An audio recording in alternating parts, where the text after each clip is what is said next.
बिहार में आज दूसरे चरण का मतदान हो रहा है और हमारे साथ बिहार के डीजीपी विनय कुमार सर जी है। सर, कैसे प्रिपरेशन है आज सेकंड फेज पोल्स को लेकर अक्रॉस द बिहार? देखिए, पूरे बिहार में तैयारी तो ज़बरदस्त हम लोगों ने की है और तैयारी का नतीजा भी दिख रहा है कि प्रथम चरण में भी निरापद रूप से चुनाव संपन्न हुआ और आज अभी तक किसी प्रकार की कोई घटना कहीं से नहीं हुई है। प्रत्येक बूथ पर केंद्रीय अर्धसैनिक बल तैनात है और चप्पे चप्पे पे पुलिस की नज़र है। पेट्रोलिंग पार्टीज सघन रूप से जांच एवं कार्रवाई कर रही हैं। इसके अलावा हमारा जो अपना बल है, एटीएस, एसटीएफ, बिहार सैन्य पुलिस, ये सभी बल चप्पे चप्पे पे नज़र रखे हुए हैं और दूर से दूर वाले इलाकों पे भी नज़र रखी हुई है हमारी पुलिस। और जैसा कि आप जानते हैं कि कई दशक के बाद बहुत सारे इलाके हैं जहाँ पे अपने निर्धारित बूथ पर मतदान नहीं होता था। उनको समतल क्षेत्र में 15 किलोमीटर 20 किलोमीटर ला करके और वहाँ पे मतदाता आते थे, उनको काफ़ी कष्ट होता था, वो मतदान देते थे क्योंकि वहाँ पर सुरक्षा बलों के लिए जाना भी खतरे से खाली नहीं था। तो कई दशक बाद उन सभी बूथों पर मतदान काफ़ी उत्सव के रूप में किया जा रहा है। जैसे मैंने कल आज सुबह में ही देखा और कल शाम में भी देखा, चोरमारा बूथ है यहाँ जमुई का। और चोरमारा में आपको बता दें कि 2007 में 9th कांग्रेस हुआ था, सीपीआई माओइस्ट का 9th कांग्रेस हुआ था। पूरे देश ही नहीं बल्कि विदेशी पर्यवेक्षक भी उसमें शामिल हुए थे। तो चोरमारा एक ऐसा जगह था जहाँ पर जो सीपीआई माओइस्ट है उनका 9th कांग्रेस हुआ था 2007 जनवरी फरवरी में। तो उस जगह पे उत्सव के साथ जो हमारे मतदाता हैं वो मतदान दे रहे हैं और वहाँ पर जो पोलिंग पर्सनल हैं, सुरक्षाकर्मी हैं, उनको काफ़ी भव्य स्वागत कल किया गया है और आज सुबह से ही वहाँ पे मतदाता लाइन लगा करके पंक्तिबद्ध होकर के मतदान कर रहे हैं। इसी प्रकार की स्थिति रोहतास के रेहल और जो गया का चकरवंदा है, वहाँ के तारचुआ वगैरह बूथ है जो काफ़ी नक्सल प्रभावित रहा है। आज की तिथि में वहाँ पर नक्सलिज्म लुप्त प्राय है, समाप्त हो गया है। तो उन सभी मतदान केंद्रों पर जो अति नक्सल प्रभावित थे, जहां पर सुरक्षा व्यवस्था के बाद भी वहां पर मतदान कराना बड़ा मुश्किल का कार्य था, तो उन सभी जगहों पर मतदान काफ़ी शांतिपूर्ण ढंग से चल रहा है। कुछ हमारे नवादा जिले के जो झारखंड से सीमा लगने वाला मतदान केंद्र था, वहाँ इतना दुर्गम था कि वहाँ पर एयर ड्रॉपिंग की जाती थी पोलिंग पर्सनल सुरक्षाकर्मी की। तो इस बार किसी प्रकार के एयर ड्रॉपिंग नहीं है। वहाँ पे सुरक्षाकर्मी, मतदान कर्मी सामान्य रूप से वाहन और पैदल चल करके वहाँ पे गए हैं और वहाँ पर भी शांतिपूर्ण ढंग से मतदान चल रहा है। तो यह मतदान कई मायनों में बड़ा ही एक नवाचार और एक नए तरीके से संचालित हो रहा है।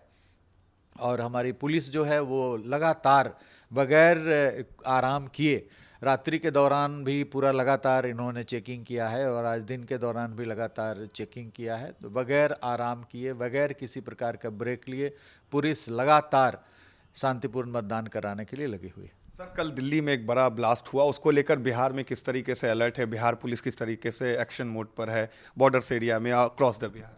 नहीं, आपने देखा होगा आज अखबारों में भी मैंने सुबह देखा कि मैंने स्वयं जैसे ही सूचना मिली उसके बाद सभी लोगों को अलर्ट किया। लिखित रूप में अलर्ट जारी हुआ, एटीएस के द्वारा जारी हुआ, हमारे पुलिस हेडक्वार्टर के द्वारा अलर्ट जारी हुआ सभी स्तर के पुलिस पदाधिकारियों को कि आप बाहर निकलें, चप्पे चप्पे पे अपनी उपस्थिति दर्ज कराएं, चेकिंग करें। Railway station, bus stand, metro station, जितने हमारे वाइटल इंस्टॉलेशंस है सबकी चेकिंग करें। तो चेकिंग में लग गए और उसको चेक करने के लिए मैं स्वयं करीब 3-4 घंटे निकला था रात्रि के दौरान। पूरे पटना के एक एक इलाका, दानापुर से लेकर के और दीदारगंज तक और फिर इधर बैरिया बस स्टैंड से लेकर के और जितने सारे मेट्रो स्टेशन है सभी मेट्रो स्टेशन को भी मैंने देखा। तो सब जगह हमारी पुलिस काफ़ी तत्परतापूर्वक जांच कर रही थी।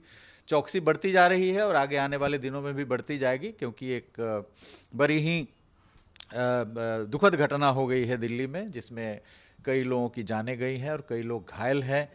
और पुलिस पूरी तरीके से, बिहार पुलिस सक्रिय है और उस प्रकार के तत्वों पर नज़र रखी जा रही है। हमारे एटीएस के द्वारा भी उस तरह के जो तत्व हैं, 100 से अधिक लोग बिहार से पूर्व में आतंकवाद में शामिल रहे हैं, तो उन पर भी कड़ी निगरानी रखी जा रही है, उनकी गतिविधियों पर नज़र रखी जा रही है। और इस प्रकार के जितने भी संभावित स्थल हैं जहाँ पर आतंकवादी लक्षित कर सकते हैं, उन सभी पे कड़ी निगरानी रखी जाए। इंटरनेशनल बॉर्डर और इंटर स्टेट बॉर्डर पर बिहार पुलिस किस तरीके से अलर्ट पे है सर? क्योंकि आपने भी बताया था बॉर्डर सील है, तो क्या अभी कंडीशन है?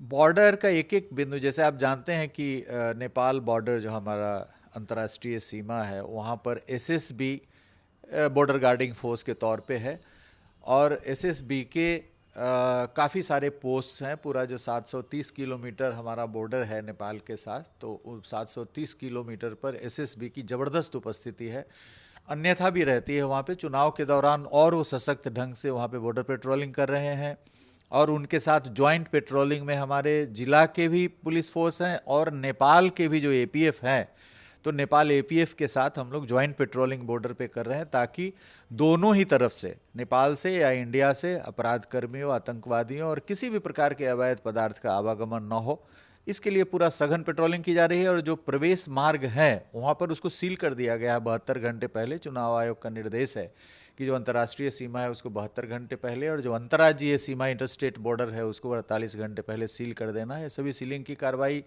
कर दी गई है, और अंतर्राज्यीय सीमा पर भी दोनों ही राज्यों की, जिसके साथ बॉर्डर हम साझा करते हैं, उसकी फोर्स ज्वाइंट रूप से चेकिंग कर रहे हैं, ज्वाइंट रूप से पेट्रोलिंग कर रहे हैं। Thank you.